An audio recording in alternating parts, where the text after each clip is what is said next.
There's an interesting question here about the print. There were problems. This was printed from Contrasim. The Contrasim were written down by Chaim Shmulevitch's brother-in-law. I would tell you his name, but the name you have to know is Reb Chaim Shmulevitch. I guess that shows who he is. His brother-in-law was killed during the war. So I'm assuming that, and then Rabbi Avraham Yaffen sought to print it, but it doesn't mean that it was proofread. The reason I'm telling you all this is because there's a question over here. It said, in my edition, it says the word hachonas, preparations, which is very, very true. I don't see it in the Luach HaToyes either. They put in on the page, and this one has all the mistakes that have to be corrected, and it's not there. Thank you. So I use the word hachana, that he uses the directive of hachana, which is absolutely correct anyway, as an idea. The question what the original word was, so it says sakona. In the other edition it says sakona, they corrected it. So I don't know if it's corrected or it's not corrected. I don't know which one is correct. Mine says hachana, and it says sakona. Both of them are correct. Anyway, when you say sakona, you're talking about, I don't want to get into a whole Jewish history lesson, but I want to tell you that Jews were crushed economically. They put sanctions on Iran. They used to have sanctions on Iran, and Iran was forced to negotiate whatever it is. They won the negotiation, but whatever. Economic sanctions are very powerful things. So to get rid of the Jews, to crush the Jews, there were economic sanctions on the Jews. There were many methods that were used to crush Jews, besides anti-Semitism and beating them up.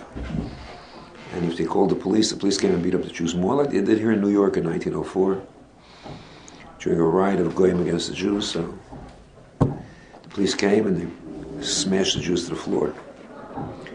So they did that in Russia for sure. And in other places, one of the things to do was not allow the Jews to bury, to be buried, to have the basic chorus. So that prevents the Jews from living there, because if they lived there, they expect to die someday, and they couldn't be buried. So in Prague, if I'm not mistaken, they're buried 6 deep in one kever. But how many can bury in one kever? There were other things that were done, plenty of things that were done. So they were drawn. So Yidden, in order to survive, did various things that had sakona in them. There were smugglers. They did other things. They avoided they did all kinds of things to survive. So he says, if you have Bitachon, you don't have to put yourself into sakona. But there were things of great sakona that you didn't have to do in order to have a meager living.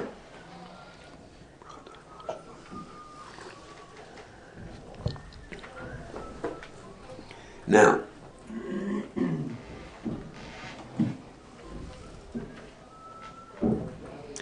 so he says about in Yeshlich rak al hayoim in a doeg dagas morgen. That's such an important sentence. If he has for today, he doesn't worry tomorrow's worries. We all have such a sense of tomorrow's worries, and especially Jewish people, by the way. There are other groups that there's no tomorrow. They have a few dollars to buy a car. A guy gets off a ship as a sailor. In the old days, I can't tell you today, but in the old days, a sailor would get paid to get a sack of money for 6 months on a trip that he had been away. He goes into a bar and he stands everybody for drinks. Then he stands them for another round. Third round, he's got a whole pie. He's got a whole purse full of money. And finally he gets drunk enough and he wakes up the next morning in some alley and the purse is gone, of course. And he laughs about it. I met an Irish guy who worked in Campanos, and he enjoyed that idea. We spoke about it. I saw that his front teeth were right across over, about half. So I asked him, who hit you in the mouth with a bottle? And he started to laugh. Of course, it was true. And in a bar, he got into a fight, and the guy took a bottle and smashed him in the mouth, broke all his front teeth into half, evenly across. Very nice. There's no tomorrow. Because today, because they're today, they're no tomorrow. Because today is so awful that they don't want to work. Save for tomorrow. Put away for tomorrow. Prepare for tomorrow. A Jewish kid goes to college. He prepares himself. He denies himself today in order to have it tomorrow. You know how my grandparents came over? My grandfather came over here, and he worked for 12 years here to bring over his family. It means he scrimped and he saved every extra penny they didn't need to live on. He saved every place he could save a dime until he finally had the money to bring over his wife and children. I don't know if it was 12 years it took them. They came 12 years later, but I don't know if it took them 12 years to save up. I think it was less than that. But nevertheless, that's how people did it. They brought their family here by looking for tomorrow. Or they want to get ahead, they look for tomorrow. It's very natural, particularly I said among Yidden. Yidden are nitzchizdik people. We always talk about tomorrow. We live all our lives looking for a geula, which is tomorrow. Mashiach vet kumen, tomorrow. We're always talking about the future. And of course we worry about our own personal tomorrow. And it's very natural to us. And the Alter says, if you have Bitachon, ein adoig daigas mocher. You don't worry today about tomorrow's worries. It's unbelievable. The exact, it's counterintuitive. It's the opposite of what our nature is. Ein adoig daigas mocher. Tomorrow's not anybody worried about tomorrow. So some people, of course, they live at times, let's say during a war or a revolution or a civil war, which bullets are shooting all over the place. You don't know if you'll be alive tomorrow. So we'll live today. Who knows if we'll be here tomorrow? But this is really talking about even people who live in peaceful times. That and forget in such times we do worry about tomorrow. What's going to be? He goes on to say,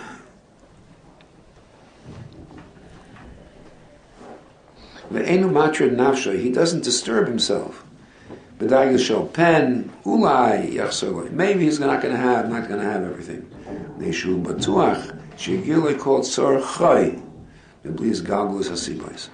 batuach that everything he needs will come to him. I underlined the word tzarchai. I don't know what it says in yours, but what he needs will come to him. Not the shot is he'll get everything he wants.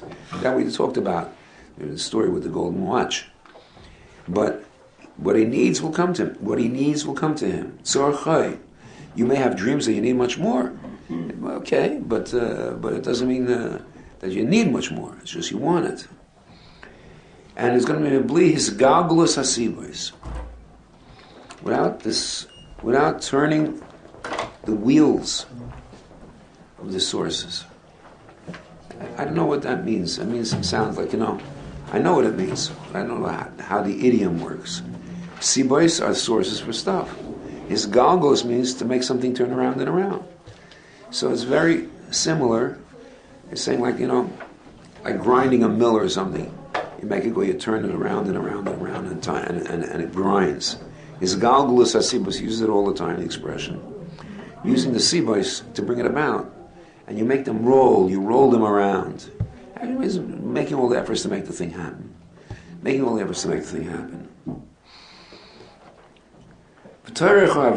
the Derech and the trouble of working. For almost sheker, for amoyes, and the pressure that a person has from living a life of lies and cunning. Because to get ahead, a life of lies and cunning. And it's it doesn't need anything. He doesn't try that he should be popular by people. He doesn't have to ham for them. Oh, that you have to see. You don't have to ham for them. Some people have a nature they can ham for. I grew up in a family that I couldn't see. I never saw it. Maybe it's possible to do. I can't do it. Can't do it. But I see that other people that are, quote, successful, who are on Moses, they're successful, they succeed by comforting the people. And you want to know something? I don't begrudge them. If I could do it, I probably would do it also. If I could do it, if I could stomach it. It's very hard for me to say, oh, that big word you just said. You come and sit with a guy and he said, "Ui, you had the chachma." You say to the guy, "Did you hear the chachma?" He said, the birds are out. It's springtime. Ooh, ik heb altijd zo goed gezocht. Geweldig. What's nog? What else do you have to say? Oh, the sun shines. It's Zonnigkeit. It's sunny today. Geweldig gezocht. There's things like that I don't have the stomach for, I have to tell you. But I don't begrudge those who do, and they do what they do. But obviously the Alter, when he says you won't have to cham for people, the Alter had the same kind of stomach. Because why does he write it out? You won't have to cham for people. It made him sick probably also. I know a story with I had a married to Ayson in Cleveland. I had a time when I got married in Cleveland. And I went to Cleveland for the chasana, and I was busy over there with taking care of various matters, and I saw there was one place left next to, I think I told you the story, no? There was one seat left empty by Menachem Zev Dessler.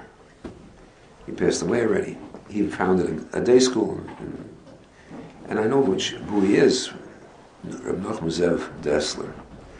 And I rushed as fast as I could to get there, to finish what I had to do in order to get there and sit next to him. I sat down next to him. Of course, I was sitting around a table with Amerikaner guys, you know what I mean? And I'm trying to know where's the button you press to get him to start. And I'm sitting there thinking to myself, what's the button? What's the key? Then I thought of a good thing. I said to him, he was sitting next to a person, I said to him, he was sitting on the side, Ich bewundere Rav. That means I am awed by you. As a lossich rufen Reb Menachem Zev, nicht Reb Menachem Velvel. You allow yourself to be called Reb Menachem Zev, not Reb Menachem Velvel. You understand? Because the person who he's named after was Reb Menachem Velvel. And they Hebraicized him and made Reb Menachem Zev out of it. But he has no doubt he has a tremendous sense of tradition. He knows who he is. And he would normally have said Reb Menachem Zev. You come out to Cleveland, you call him Menachem Velvel. Hebrew names. Like they say Reb Nosson Tzvi Finkel, named after the Alter Sabot. He was never called Reb Nosson Tzvi the Alter. He was called Reb Note Hirsch. The Yiddish equivalent of Nosson Tzvi. But if you look it up among the Doyle, you'll never find the name Reb Note Hirsch. You'll find. Okay. It's not in the gear. So I said, I'm awed that you're able to call yourself Reb Menachem Zev, not Reb Menachem Velvel, which should be a proud name. That was the way he was known. That was the button, guys. So he started to talk. Because he comes from Reb Reuven Dessler, from Kelm. And Kelm was from Simcha Zissel, the Alter of Kelm. And this was the Alter of Novaradok, who was younger than him. And, Novaradok with Kelm was like not the same Derech at all. But both were strong mussar Derechim. So he got into the subject of the Kelm, he got into the subject of this, he didn't stop talking. I'm taking napkins from the table, I'm making notes. And then he says, Reb Menachem, what I tell you,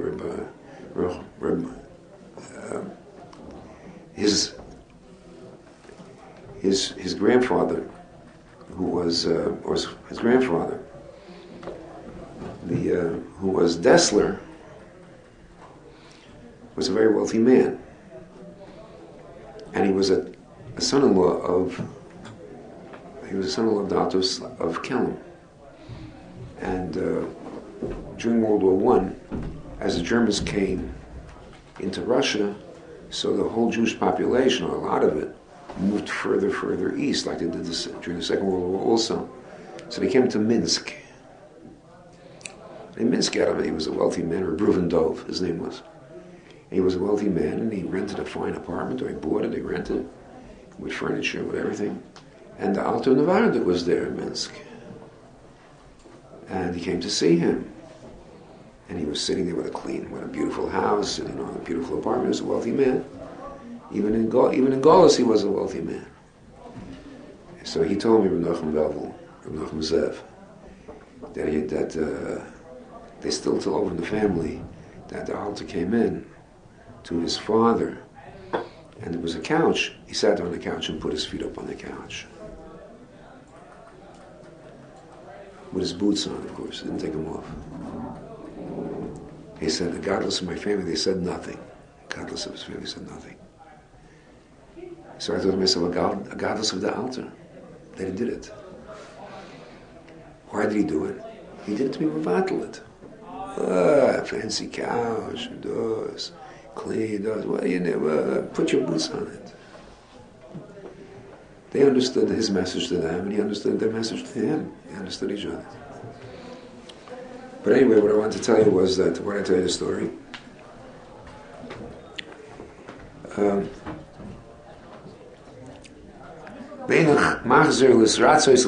he's not looking to find favor by other people. It's not machnif them. And he doesn't change the way he wants to go. And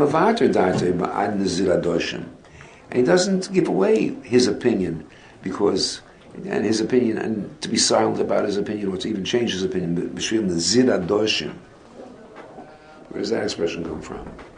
Ziradoshim is what Ayson sold his bechorah to Yaakov for a pot full of adoshim. What is adoshim in English? Lentils. So a pot of lentils. I don't know if it's even a whole pot, maybe it's a bowl. And the ziradoshim. So he said, what do you get back from giving away a bechorah? It's pathetic. What kind of deal he made? It's pathetic. For an ziradoshim, he gives away the bechorah. And when you give away what you are and what you hold from, and what your opinion is, and you're silent, and you give it away to others, for what do you get back in return? And you agree with them. What are they going to do? What are they going to do for you? What are they going to do for you? You won't speak up. You won't correct people. What do you get out of it? Oh, a nice guy. You get a nice guy, a nice guy. It's an adoshim, which requires a lot of courage to not follow the others. It takes courage. Rabbi Chaim talks about what you do when you're sitting in a group that's talking Lashon Hara. People don't have the courage to get up and walk away. Don't have the courage to say, this is Lashon Hara, let's stop. They don't have the courage to get up and walk away. Rabbi Chaim says, you should make up your mind, you're not makabel Lashon Hara, you don't believe it, it's all baloney. Okay. But that's because the average person is drawn after the sviva. It's very hard for us to be different than the sviva. We'd like to be different, but it's hard to be different. It's hard to be different. But if he has a bitachon, he has nothing to lose. Nothing's going to happen to me. They can't do anything to me, which is very often without bitachon true. But with bitachon, surely they can't do anything to me. And he doesn't confuse himself with all the questions of life. What's going to be? How will I take care of that? What's going to happen? What should I do? He has bitachon. He has bitachon that he won't be missing anything. Because he knows clearly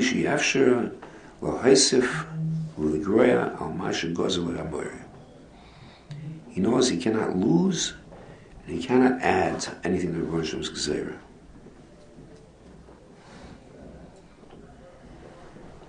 Now, I feel kachut even a hair's breadth.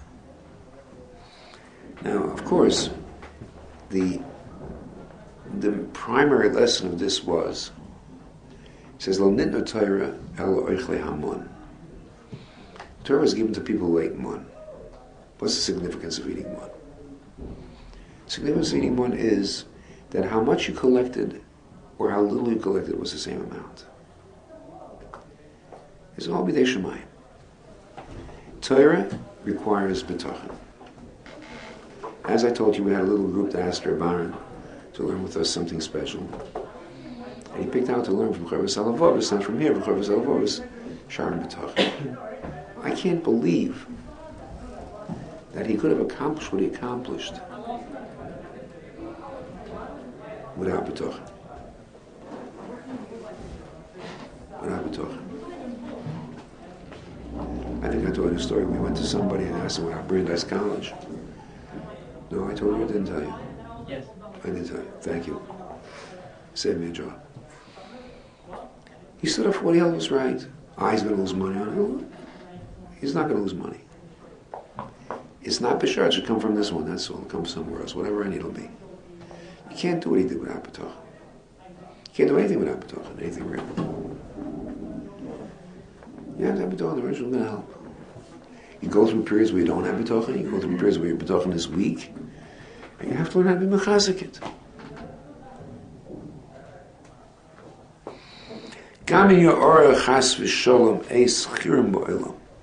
Even if there comes along a time of chirum, it's like the word chirum, destruction in the world, wars. You know, we sit here in America, you hear about a war going on in Afghanistan and Syria. Okay, you know, maybe you hear about it, maybe you don't hear about it. Pay attention, don't pay attention. I just discovered they're killing 50 people a day in one of the prison camps over there. No. We never lived in a time when they're coming around the corner where we live. We never lived. We lived in a very safe environment. You're young. Besides, in America really never had an attack on its soil. It was 9/11, okay. 3,000 people were killed. But people were very safe. They are very safe. But when you live in a time and in a place where they come around the corner at you, and you have no way of defending yourself, and there's no cops. Either they're criminals or there's enemy soldiers. And you hide for your life, and you hope they don't see you. That's a shas chirum. And your heart is beating so loud, and you hope that they don't hear your heart beating. Because it's so loud you can't believe somebody else doesn't hear it. From fear. And your mouth is dry. And you hunch down behind a wall hiding while they pass by. Lo yifached bar matzovei haproti. He will not be afraid for his personal welfare.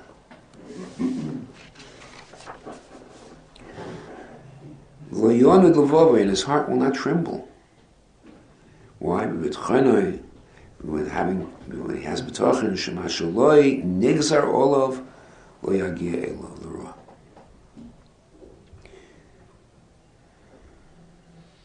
Whatever is not decreed upon him, that evil can't befall him.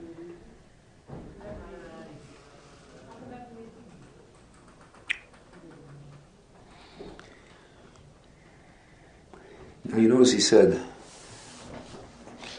about his personal safety. He's not worried about his personal safety.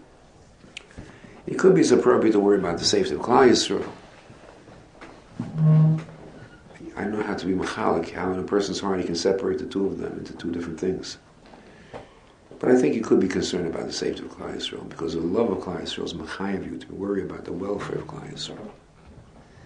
Most people it's the other way around. For myself, I worry. For Klal Yisrael, they should take care. You see, so there always was a Klal Yisrael. There always will be a Klal Yisrael. Nothing. I don't have to worry about Klal Yisrael. About me, I have to worry. But it seems the other way here. About you, you don't have to worry. What's going to be one way or the other. What's going to be one way or the other. A Maisa guy fell out from a third story in a hotel or something by accident, and somehow he fell onto something, and it broke his fall. He survived. A short time later, he was building a doghouse for his dog, and he nailed it together, and he was very tired. He sat down on top of the doghouse, and he fell asleep. And he fell over while he was sleeping, because he fell asleep on the doghouse. He fell over, and he broke his neck, and that was the end of him. So he got the same skill. Obviously, he didn't do shuv in between. He should have, the first time he fell out the window, should have thought to himself, like it says in Chazal, what did I do? I'm mechiv skila. Why did this come to me? But he didn't. So he kept living, Everything's fine, hunky-dory, So then they gave it to him, for real. Or a guy who was one of the few people saved when the ship went down. Then sometime later he was drowned in his bathtub.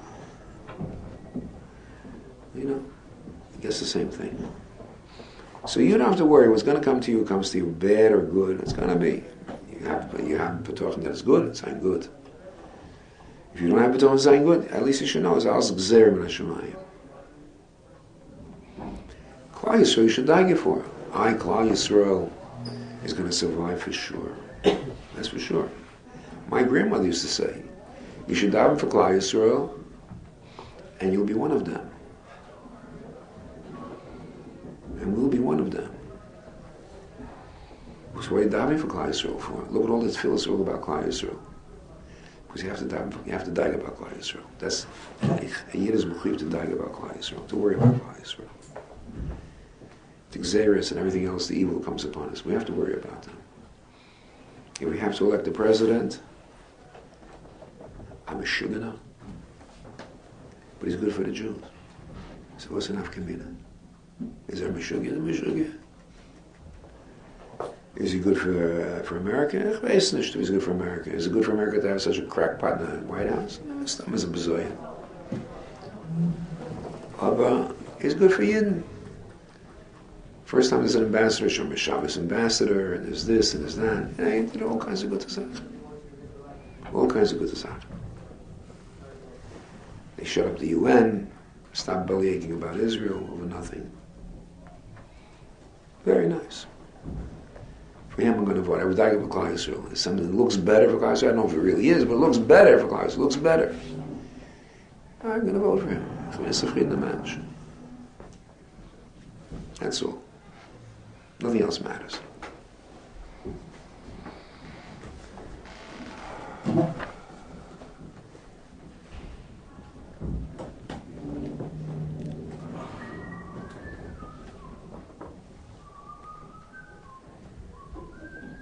Okay, we'll stop over here.